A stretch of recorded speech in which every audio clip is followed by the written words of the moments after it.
Double-click on the paintbrush tool. Set the fidelity to smooth.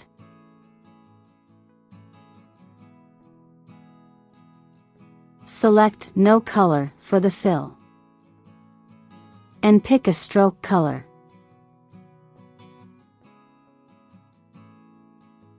Create a line. Create a couple more lines in different colors that overlap each other.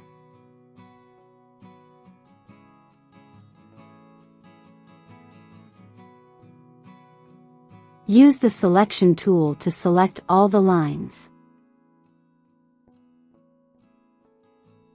Go to Object, Blend, Blend Options.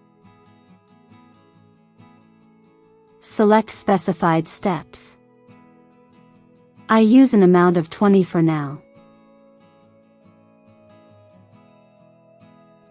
Go to Object, Blend, Make.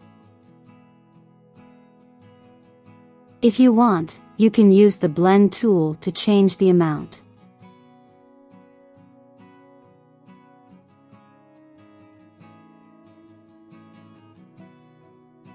And that's how you blend lines.